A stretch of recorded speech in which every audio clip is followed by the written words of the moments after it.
જામનગર જિલ્લામાં રાંધણ ગેસનો પૂરતો જથ્થો ઉપલબ્ધ, અફવાઓથી દૂર રહેવા અને બિનજરૂરી સંગ્રહ ન કરવા કલેક્ટરની અપીલ.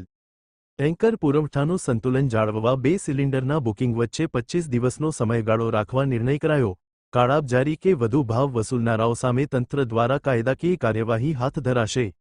જામનગર જિલ્લા કલેક્ટર શ્રી કેતન ઠક્કરના માર્ગદર્શન હેઠળ વહીવટી તંત્ર દ્વારા ઓઇલ માર્કેટિંગ કંપનીઓ અને ગુજરાત ગેસ લિમિટેડ સાથે સતત સંકલન સાધીને એલ. પીજી અને પીએનજી રાંધણગેસના જથ્થાનું દૈનિક મોનિટરિંગ કરવામાં આવી રહ્યું છે. હાલ જામનગર જિલ્લામાં ઘરેલું જરૂરિયાત માટે રાંધણગેસનો પર્યાપ્ત જથ્થો ઉપલબ્ધ છે અને પુરવઠો દરેક સ્થળે સરળતાથી મળી રહે તે માટે તંત્ર દ્વારા પૂરતી તકેદારી રાખવામાં આવી રહી છે. કેન્દ્ર સરકારના સૂચન મુજબ જાહેર ક્ષેત્રની ઓઇલ માર્કેટિંગ કંપનીઓ દ્વારા એક જ ગ્રાહક દ્વારા 2 એલપીજી સિલિન્ડરના બુકિંગ વચ્ચે 25 દિવસનો સમયગાળો રાખવાનો નિર્ણય લેવામાં આવ્યો છે. આ વ્યવસ્થાનો મુખ્ય ઉદ્દેશ્ય પુરવઠાનું સંતુલન જાળવવાનો હોય. જિલ્લાના રહેવાસીઓને ખોટા સમાચારો કે અફવાઓથી ભ્રમિત થઈને રાંધણગેસનો બિનજરૂરી સંગ્રહ ન કરવા અનુરોધ કરવામાં આવ્યો છે. માનનીય કલેક્ટર સાહેબના માર્ગદર્શન હેઠળ ઓઇલ માર્કેટિંગ કંપનીના અધિકારીઓ, ગુજરાત ગેસ કંપનીના અધિકારીઓ સાથે સંકલનમાં રહી દૈનિક ઘરેલું એલપીજી અને ઘરેલું પીએનજીની મોનિટરિંગ કરવામાં આવે છે. હાલની સ્થિતિએ જામનગર જિલ્લામાં ઘરેલું એલપીજી અને ઘરેલું પીએનજીમાં કોઈ પણ અછત નથી.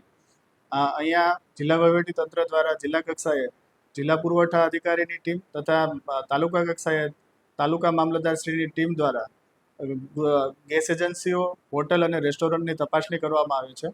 હાલમાં જ અમે અહીંયા જામનગર જિલ્લામાં સિટીમાં તપાસણી કરવામાં આવી હતી અને ત્યાં જે સ્ટોકનો જથ્થો જે છે એ જે ઓનલાઈન જે જથ્થો આપેલો હતો એ મુજબ છે કે નહીં તપાસણી કરેલી હતી અને જે જથ્થો છે એ બરોબર માલુમ થયેલો છે.